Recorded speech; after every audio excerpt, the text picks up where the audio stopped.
Hey, good morning. This is Steve Stites, Chief Medical Officer at the University of Kansas Health System. I'm broadcasting not from the Dolph Simons Family Studio this morning, but from the Hays Medical Center campus, part of the University of Kansas Health System, and delighted to be here in Hays. I am joined this morning here in Hays by Eddie Herrman, who's our hospital, the head of the hospital here at Hays, and also Dr. Heather Harris, who's the medical director here at the hospital. Of course, back in the studio in Kansas City, Kansas, is the ever-faithful Dr. Dana Hawkinson, Hawkeye, our medical director of infection prevention and control, and he's joined there by Dr. David Lisbon. David, welcome back to the program. David is one of our outstanding emergency room physicians, and David has a special passion for helping us look at the social consequences of the pandemic. So this morning we have a great program. We're going to talk about things both in Hays and Kansas City. We want to make sure that folks understand what's going on in rural America, rural Kansas, so close here to our home in Kansas City, Kansas. But first, let's start with Hawkeye. Hawkeye, how are the numbers this morning? It's good. Good to see that you made it safe. You know, our numbers are creeping we're here. We're live and kicking. Yeah, that's right. That's good. Stay safe. We had 15 last week. We had 24 yesterday. Today we have 26 acute COVID patients in the hospital. 9 of those are in the ICU with 3 of those on the vent. We do have 21 who are in that recovery stage, so are here because of COVID, but have reached that 10-day or past that acute infection stage and are considered in that recovery stage. So, but 26 overall, you know, it's not good. We certainly would prefer the 15 number. Hopefully we can get those numbers down. Yeah, we know we fluctuate a lot between the teens and up around up to 40. We sometimes get worried about the trends and wondering if we're starting to see the impact of more congregate, not just living, but people coming together, whether it's schools or colleges or bars or churches or what have you. So we're going to watch those numbers really closely because it does make us just a little bit nervous about what's going on. Heather, how are the numbers here at Hays today? Yeah, so we've climbed 2 as well. So we have 16 inpatients, we have 14 that are actively sick, 2 that are recovering, and we have no ventilated patients as of this morning. So we've also taken an uptick on some inpatient folks and patients. And we have a combination, you know, we serve 23 communities, so less than half of those are Ellis County, but we service a huge county space, so we've got folks from all over.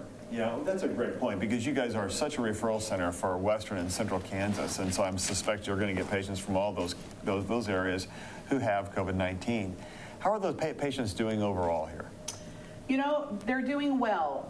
The challenge for a lot of them is that they're here for a long time. When they're sick, a majority of them are here for a week or longer just to get them recovered and feeling better. So that's really the big challenge. You know, in medicine, we're used to people coming and going pretty quickly. And this virus certainly takes a while for people to feel better. It really does. Eddie, as head of the hospital here, how do you see this playing out? How is it going in the community? How's the community responding to the COVID-19 crisis? Yeah, I think the community's had a good response. The city of Hays here has implemented a masking order, and they did extend that. And I think that's actually helped us a lot, even with our planning through the schools. I think the masking and the separation has it's obviously not going to stop it completely, but I think it's allowed us to maintain that trickle. Otherwise, I think we would probably actually be even in a worse position from the number of patients that we have in the hospital. You bet. And talk about masking and distancing, and just to say, we're more than 6 feet. Put your arms out here, people. We're a lot more than 6 feet apart, so we made sure we were far apart in order to do this and to be safe. And there's a lot of good ventilation in this room because I can feel it on my head right now, my bald head, but I'm not as bald as Eddie. So Heather, what is your sense? Are they starting to get that message, gosh, this is real, it's real here in Hays just as it is in Kansas City? As I know it's become late to Ellis County and to western Kansas, but man, you can feel that uptick. Sure, because I think everyone now probably knows someone who's been sick with it, and as well as they may have had a family member who's sick.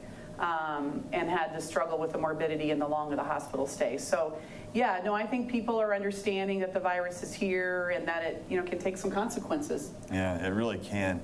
And I think those consequences are real. They're real both medically and for both our physical health, but also our mental health.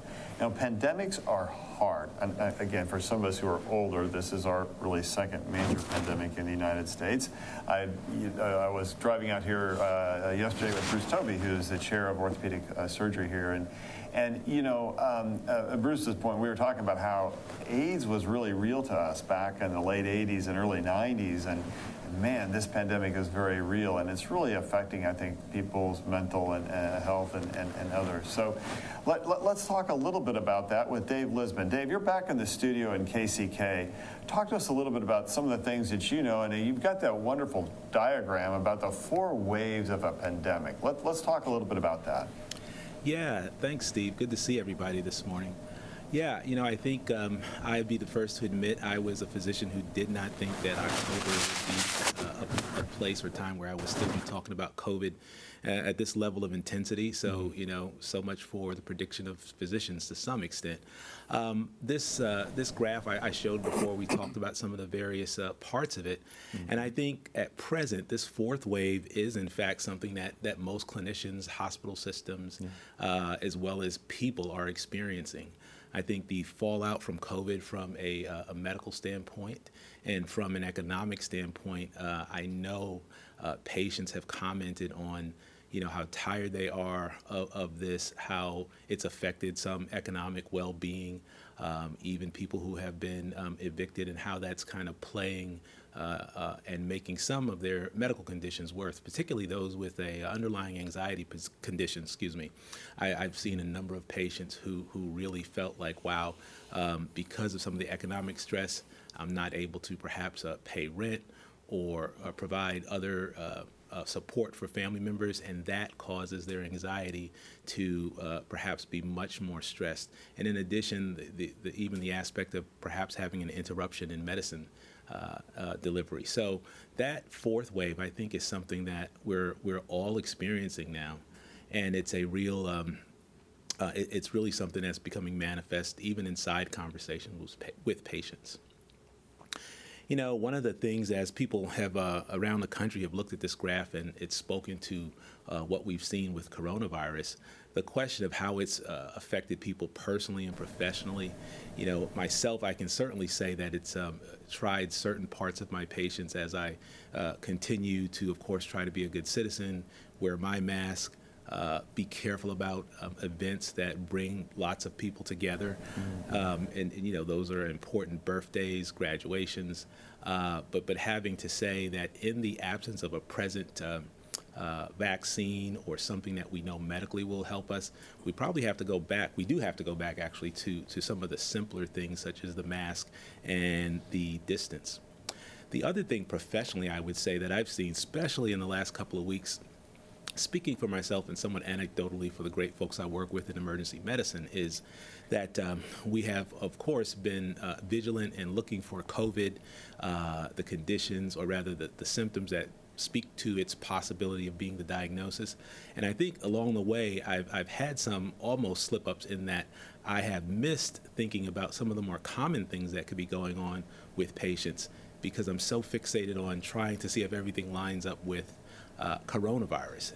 And so, it again, one of the tenets here at KU is that, patients can have more than 1 or 2 or 3 things going on simultaneously.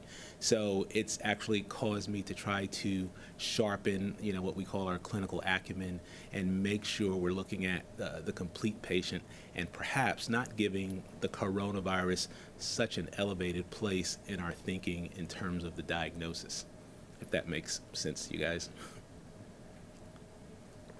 I think it does. I think you're right, because you got to be careful that we don't miss things, because we get so focused on coronavirus as well. And David, one thing we know is that this virus has taken aim at certain communities more than others. And so especially for minority communities and for first responders, for frontline workers, for people who really can't afford to take a day off, this has been an especially difficult time. Yeah, Steve, once again, you're right. I not long ago gave a lecture to our graduate medical education department residents and fellows about health disparities. And just once again, as you said, thinking about perhaps the triple whammy of someone who perhaps is an essential worker, perhaps in a meat packing plant or a place that has to produce for the rest of us, so to speak. And then that person perhaps going back, having to go back to a multi-generational family, and maybe even having to take a form of public transportation.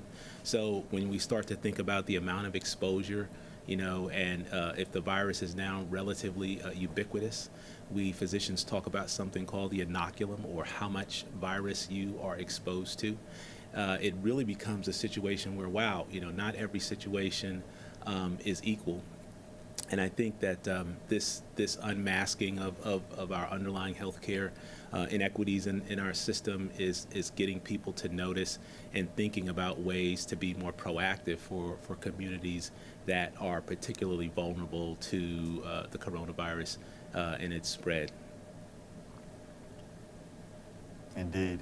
And thinking about that, Heather, how do you think it's affecting? First of all, one of the things we've heard is, gosh, Hays is going to run out of beds. Guys aren't going to run out of beds, I don't think. You still have plenty of beds for patients who are sick.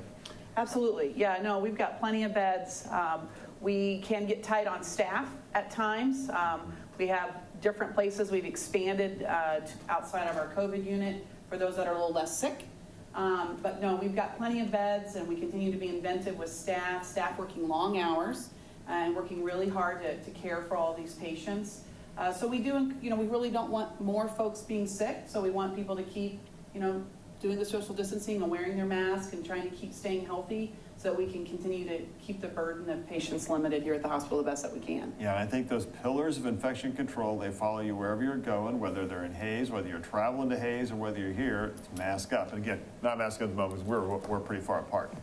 Eddie, from the standpoint of the community, do you feel like there's an increase in mask wearing and people following those pillars, not as much congregate gathering? How is that playing out here in rural America, in rural Kansas? Yeah, I would say that we've seen it, especially here in our area, with the mask mandate that we have, as well as everyone's seen that national companies have gone to where they're not even willing to have people come into their stores because it puts their people at risk.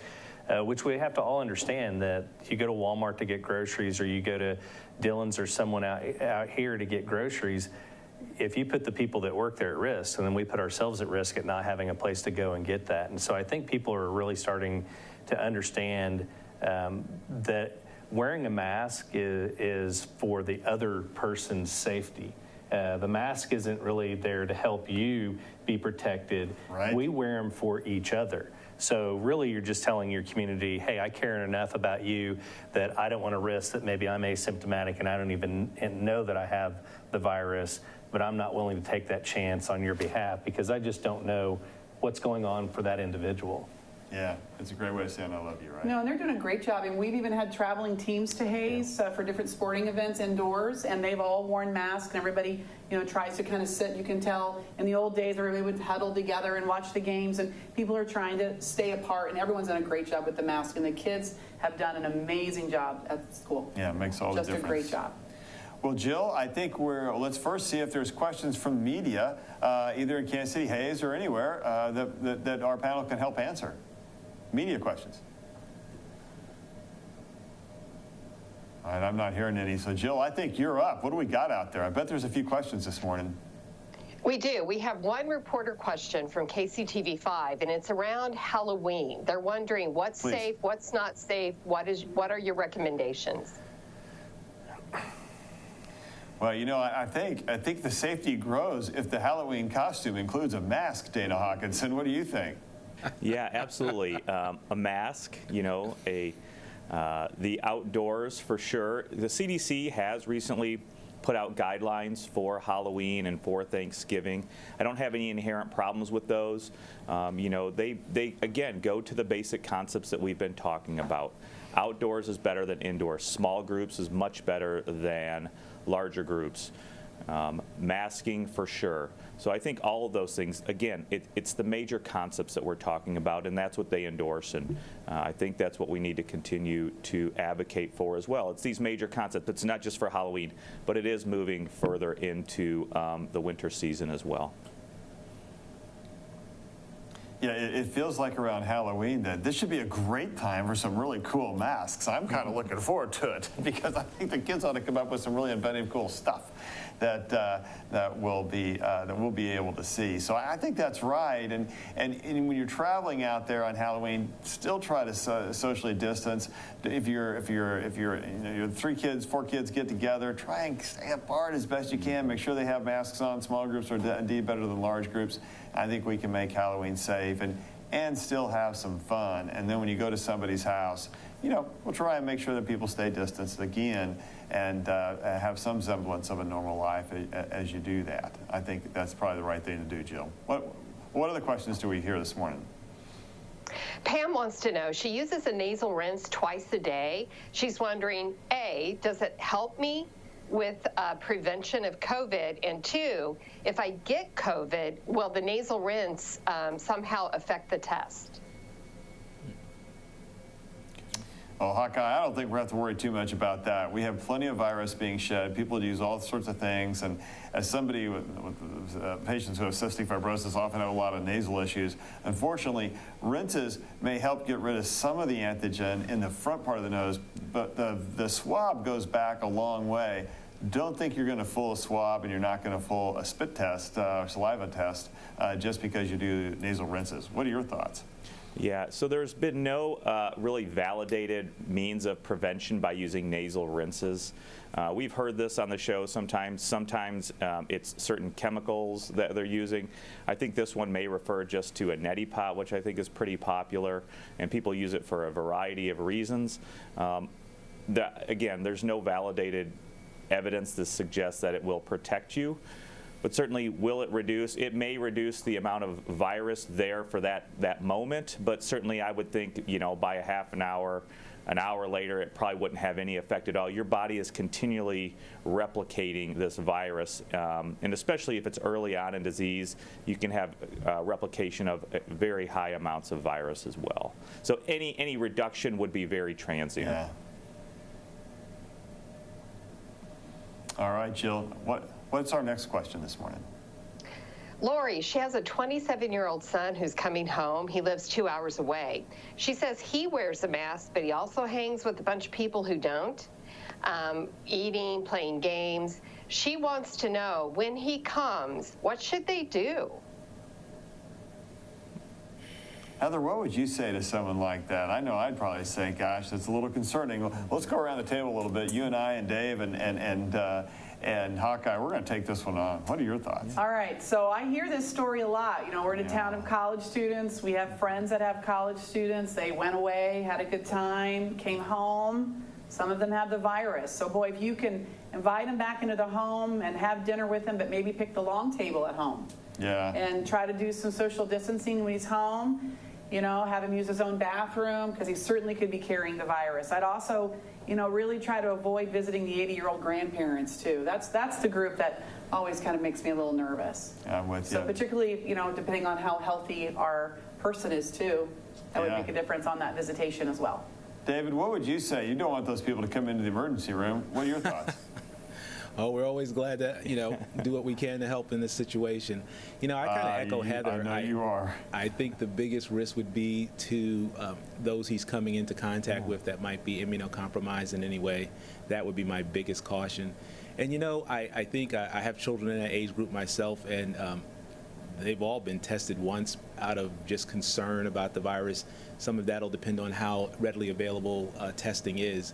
But it might not be the worst strategy to alleviate some concern and then also be able to foster the chance to maybe make important connections, knowing that at least it's in some window the person or the individual's COVID negative.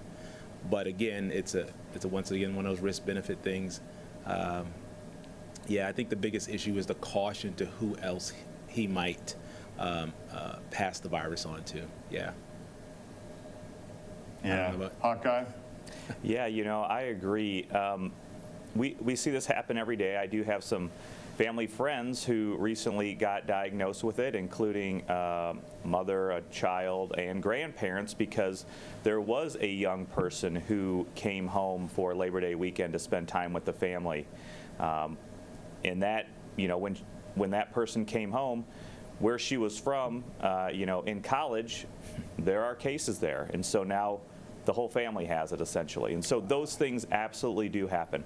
And we are talking about young people, so basically 30 and below, and especially if you are hanging out with people who are maybe not regularly in your bubble, but also just hanging out doing the things that was discussed in the question, you are at risk. So I think taking some of that physical distancing when you're in the house, can you isolate or quarantine for some amount of time for that?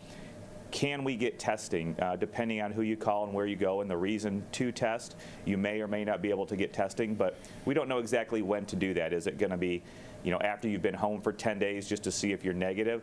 I think you need to continue to take those measures of the public health guidance of the distancing, maybe masking in the household as well, because as Dr. Lisbon said, it is ubiquitous. It is out there. We see stories like this all the time. So taking those types of precautions, especially if somebody is coming in from out of town, may be the best way to protect yourself and your family.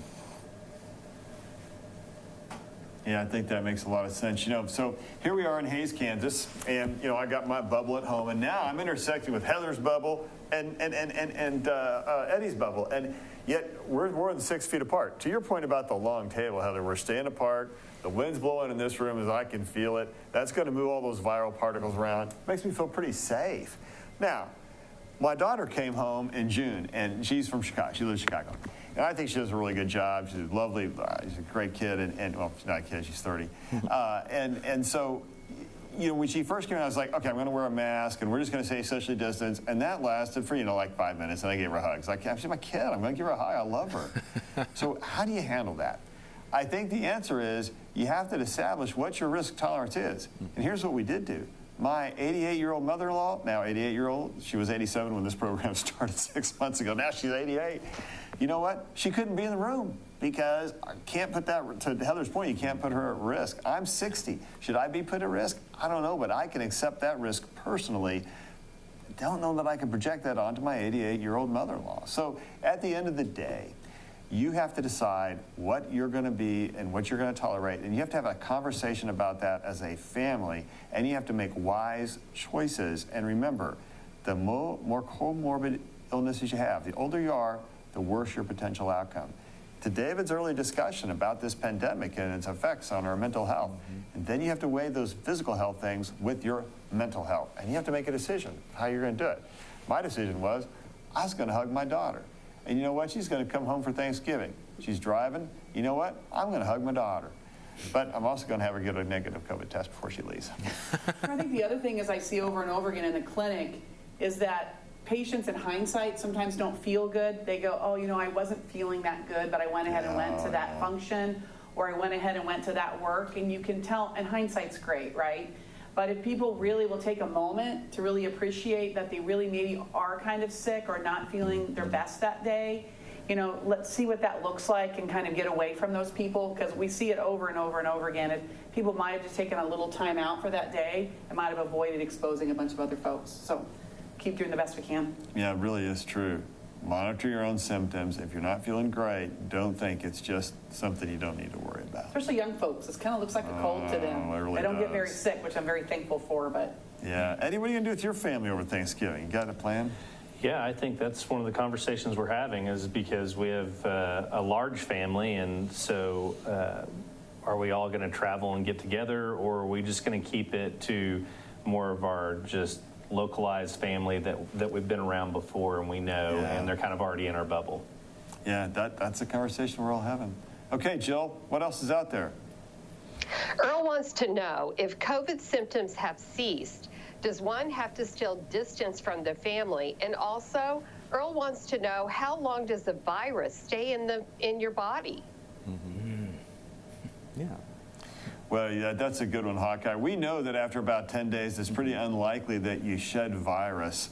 And so that's kind of our rule, 10 days, and no more fevers, and you feel substantially better. I think that's a pretty good sign that you're not shedding active virus that's going to infect others. What do you think, Hawk? Yes, absolutely. You know, the best data that we have, and it is a few studies, so it's not a lot, but the best data we have certainly is that by 8 to 10 days, you really aren't able to culture any infectious virus from the upper respiratory tract at that time. And so that is really why the CDC has landed on that 10 days since the symptom onset is when you can discontinue your isolation. But that doesn't mean that you can't or do the same things that everybody else needs to be doing, such as masking, distancing, not congregating in large groups. So it is about that 10-day period from the symptom onset when you can get back into society and be back with people, but you need to continue to do those public health measures as well. Heather, what do you say to your patients in the clinic with that kind of question? Absolutely, every single day. Heather's a family medicine doctor, just so Yeah. you know, so she gets Yeah. these questions all the time. I'm on the phone every day telling everyone, so I can almost recite it by word. But absolutely, I tell them stay home from 10 days symptom onset. As long as at the 10th day you have no fever for 24 hours and you're feeling tons better, is the word I use. As long as you're feeling tons better, then you can go back to live your life and go to work and do your thing. We're not, obviously recommending testing after the 10 days because we do feel that there can be some of the virus particles picked up, but we don't feel like people are infectious. So we're still teaching that curve. We're still having a little bit of challenge for people wanting to be tested after their 10 days. But we're not recommending that, nor is the CDC or anyone else at this point. And we've been real successful with that. And honestly, young folks are better within about 5 or 7 days, but we really encourage them to stay home for the whole 10. And everyone's been doing a great job of that. All right. Next question, Jill. Krista wants to know, why don't you advise all people to wear N95 masks? Because after all, they protect the wearer and other people, right? Well, they do protect the wearer and other people. They're also hard to come by. They're a lot better than they were. They cost a fair amount of money, and we don't want to put a run on all the N95 masks in case the outbreaks are in the hospitals and health systems. And Dave, I'm going to turn to you in just a minute, and Hawk, but I think this is a great question because people are going to want to wear N95 masks. And I was stopped on the road yesterday to get gas, and after we were filling up the car, went inside the convenience store, and there were N90, or actually they were KN95, which are a little less effective than a true N95 mask. But they're for sale in the convenience store, so there are more of them out there. And I think if people want to buy that and wear that, they can. But the reality is, if you follow the other rules like distancing and mask wearing, you're going to be fine. And the proof of that is inside hospitals. And I bet Heather can comment on this as well. What we know is that inside the hospital, following standard infection control measures, which include wearing goggles and a standard surgical mask, which is it's a little better than a cloth mask, but it's not an N95 mask, that our staff are not getting sick. Now, if they're going to go in front of somebody and having to do what's called an aerosolizing procedure where there's potential for a whole lot of viral particles going in the air, then they're going to wear an N95. But for the most part, it's a standard surgical mask. And that keeps people sick, Hawkeye. I'm sorry, that keeps people safe, not sick. Keeps people safe, Hawkeye. So I really think you can be safe with a standard surgical mask. What do you think? Yeah, absolutely, and I'll let David comment as well. I am one of the few people in the hospital who actually is not fit tested for an N95. We have to remember that in the healthcare setting, you have to be fit tested for an N95. That means people have to make sure that the seal is good so that it actually does what it's supposed to do. The ones you buy out in the hardware store or the convenience store, they may be N95 or KN95. It should provide protection, but again, in the healthcare setting, you need to be fit tested. I am not fit tested for one. I'm one of the few people in the hospital who aren't. I do just use this in general. And just as you said, those masking in the community, the 2 to 3 layer cloth masking are probably sufficient, as well if you are distancing, not congregating in large groups. Hopefully not spending a lot of time inside in those settings as well. And I don't know your thoughts as well. Yeah, Dana, you're right. I use myself as an example of somebody who is primarily using the surgical mask. I think that is a very good blocker of virus. I think there's a graphic out there somewhere that the CDC has done, and it just shows how little transmission there is if two people are wearing the mask, and then if two people are wearing the mask and 6 feet apart, how minimal the transmission really is. And so to Dana's point as well, I think I try to pass on the fact that, you know, what you might see at a convenience store and what somebody may be hawking is the thing to have a KN95 mask.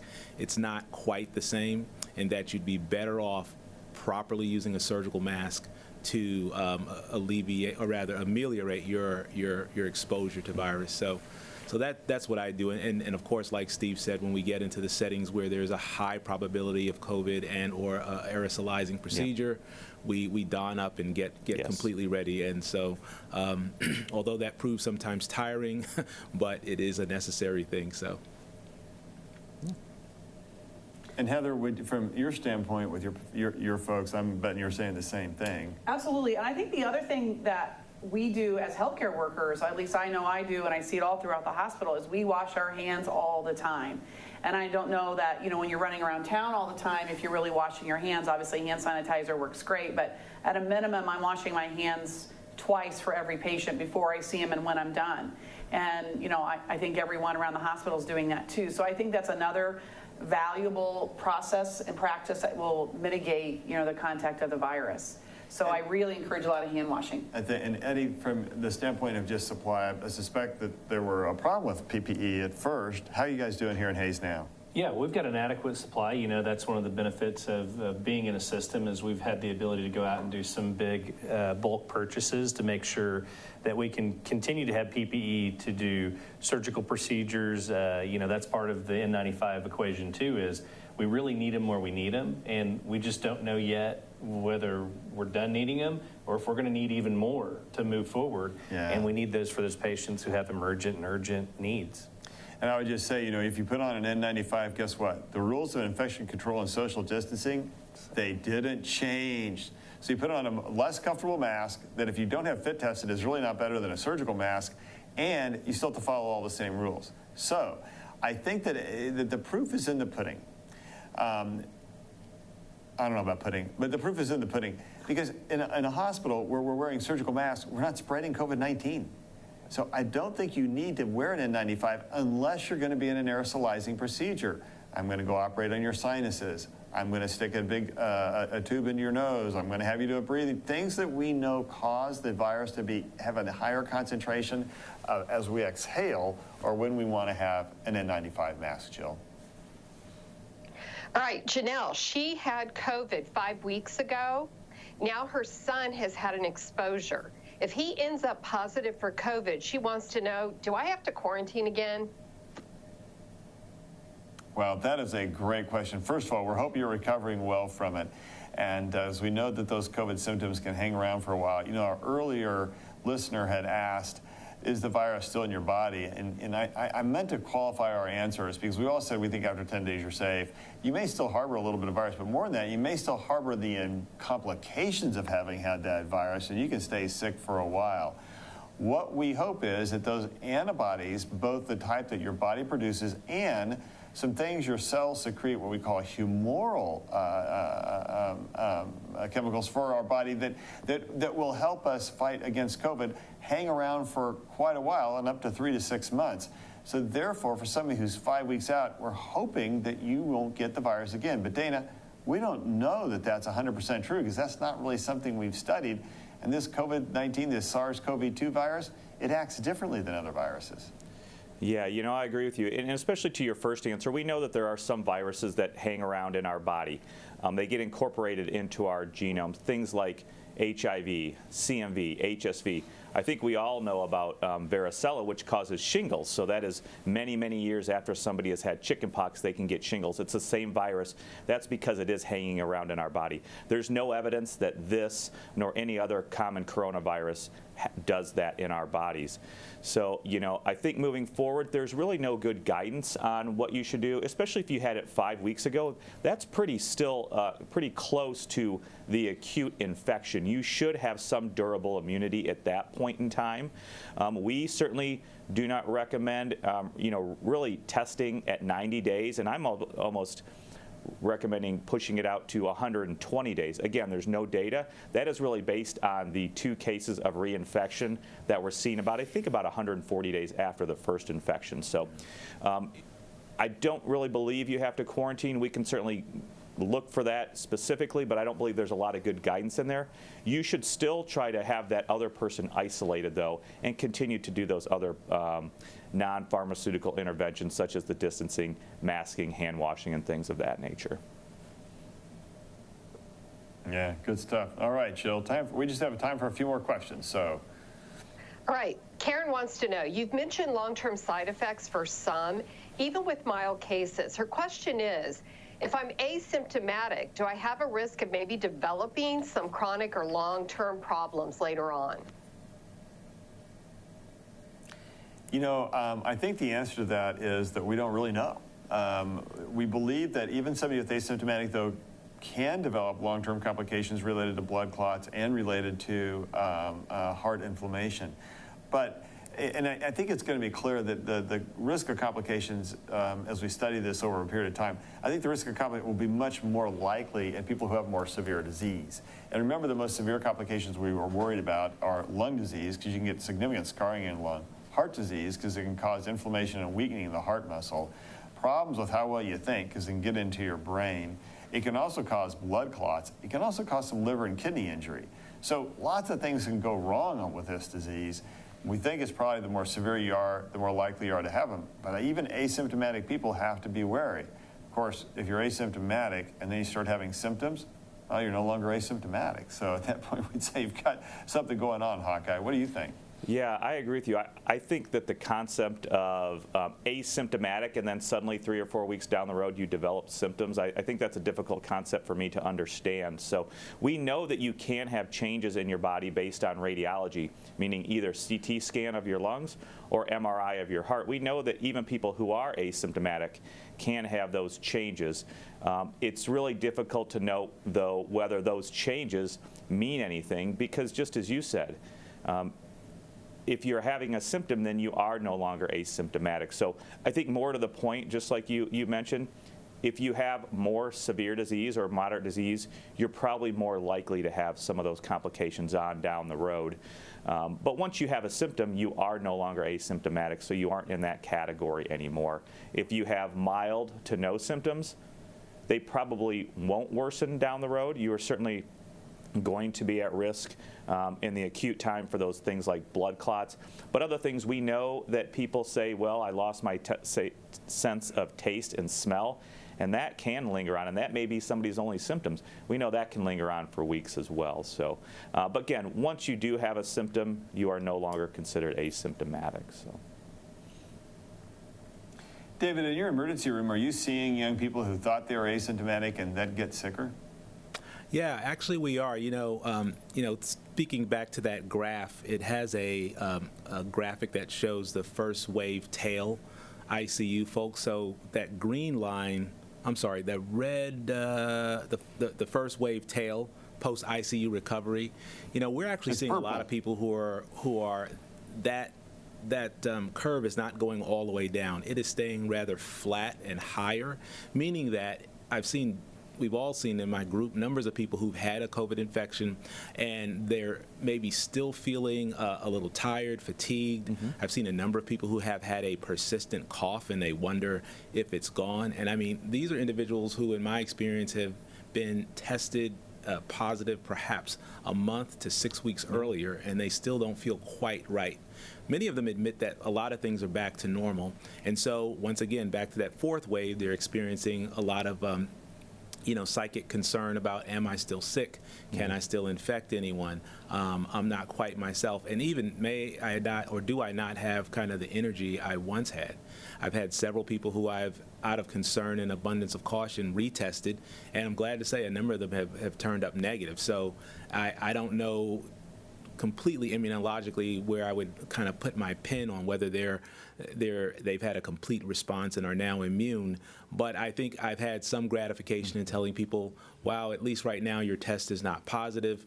Some of these effects perhaps are lingering, and just keep being hopeful and going forward and following up as has been prescribed by your physician. So, yeah, we're seeing a lot of concerns of the post-infected. And I will say the last thing is that many of these folks are not, I haven't seen a ton of the people who are at their sickest returning to the emergency department, the ones who perhaps had an ICU stay and needed all of the advanced therapies that KU and the CDC has said are good things. So it's been an interesting time.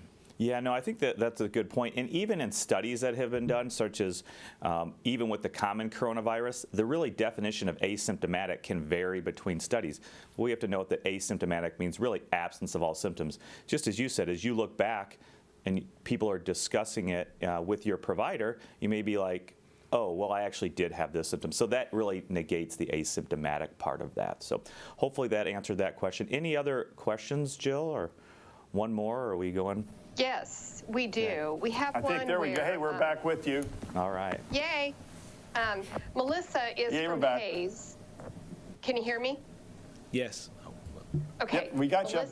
Hi, Melissa. Melissa is from Hays, and she read that the 7-day average positivity rate is 29.4%. And she wants to know, where is this uptick coming from, and how does it make you feel? All right, let's turn to Heather for that question, huh? Right. So the percentage has gone up, and there's a lot of factors to that. I mean, the numbers have gone up. So that's why they're starting to report a 7-day positive number, which is now 18, which had been as high as 30, but we had it even lower than that. So there is an uptick. But the other problem with the percentage is that our tests range from coming back anywhere from 24 hours to 10 days. And so when those all dump in, then it varies the percentage of the positivity. So there definitely is an increase in cases that we're seeing. It is a little confusing. A lot of those are in the nursing home population. We're seeing an increase in that group as well. And so that's why they've gone to getting a better kind of feeling of what the number looks like. And we're at 18 a day right now. And so hopefully we'll see a trend lower than that here over the next week. And how does it make me feel? Well, we just know that the virus is here and that people need to keep being serious about, the social distancing and the hand washing and the mask wearing so that we can continue to try to keep the best, handle on the number that we can. As long as people, continue to try to live and move around, which we need to, we're going to keep spreading the virus. So we just have to keep doing the best we can. Heather, it feels a little like, and so correct me, both of you, Heather and Eddie, if I'm wrong, but initially it was in China. No, that's in Italy, your problem. No, New York and so that. And then it was like, oh, it's Kansas City, and now it's like, well, that's not out here in Western Kansas. Like, we're far removed from all that, and now it's everywhere, including right here. I mean, for you guys to have 15, 16, 17 patients. That's a big number, and I think that there was a time earlier in this week when you actually had more people hospitalized in the acute phase than KU did. Yeah, I think we were tied almost. Yeah. And that's crazy. So it is everywhere, and people have to realize that COVID-19 can be bad. And the truth is, most people survive, most people do okay, but it's not influenza. People do get really sick, and a lot more people die with COVID-19 than they do with influenza at least since the pandemic in 2018 and 2019. Right, and we're seeing it even in those very small rural towns, which I think probably initially we thought, they are still safer just because they're less volume, but at the same time, maybe they're not being as careful because they are smaller communities. Yeah. So not one town has escaped the virus as of today. So I think that's really important, and we're all seeing it. And Eddie, I so appreciate your comments earlier that you feel like that the community's rallied around it. Do you think that's also happening out where some of our safety net hospitals are, or our critical access hospitals are? I would say probably not to the extent that we experience here in Hays. I have kids that are in some sporting events with soccer, and we see that it's outside and everybody social distances, but then as we're traveling to those places, we'll stop at quick stops to fill gas. And there's times where we walk in and we may be the only group that's wearing a mask, besides maybe the person behind the counter. So I would say that it's probably a little less diligent out in some of the more rural areas, to be honest with you. And here's what I would say as we start to wrap up the program today. First, I have a core set of political beliefs. They're pretty staunch beliefs. But when it comes to healthcare, that is apolitical, folks. And when you come see me or Heather or Dave or Dana, or you're here in Hays, you're out there in KU, the reality is when you come in, you're a patient.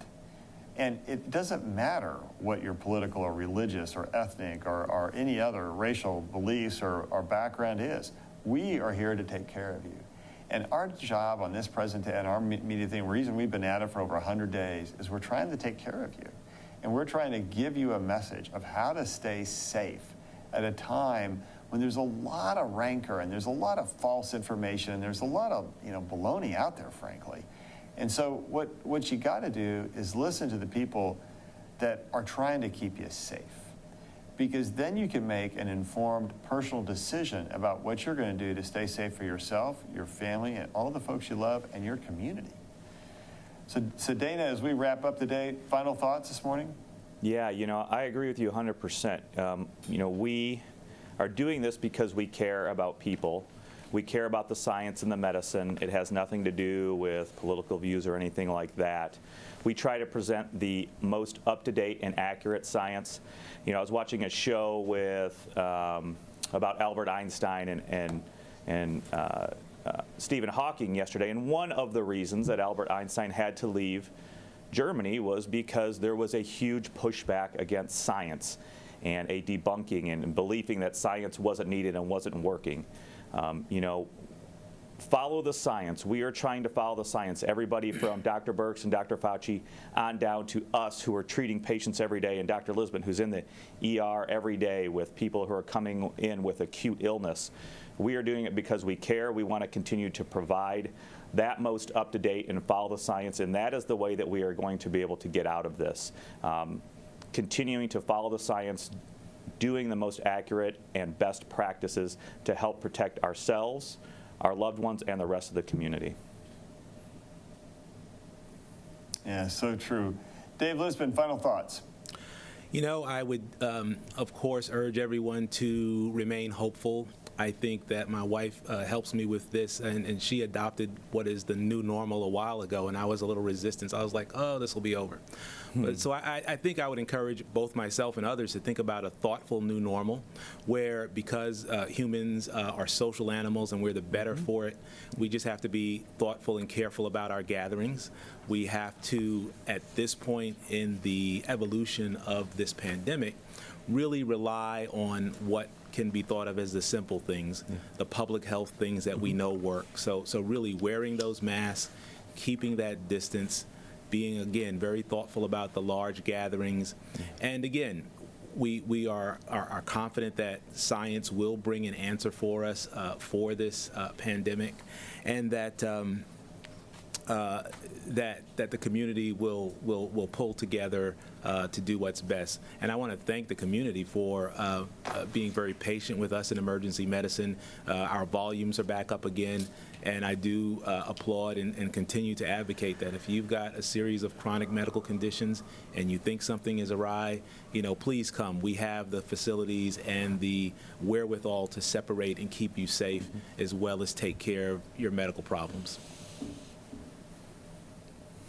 And Eddie, I know you guys are keeping people safe in Hays. You've separated. Final thought, you've separated. That sounds terrible. You've kept the people safe by, cohorting your COVID-19 patients and things. Final thoughts for your community and for here in Western and Central Kansas. Yeah, I think it would be, like everyone's saying, continue to stay diligent. It does wear on you, and it does become tiresome, but at the same time, it also becomes kind of the new norm in the fact that there's times I forget I had my mask on until I go to try and put a piece of food in my mouth and I realize I still have it on. So we'll kind of settle in on that, and I think that continuing to make those smart decisions, look to see if it makes sense to get in those big groups.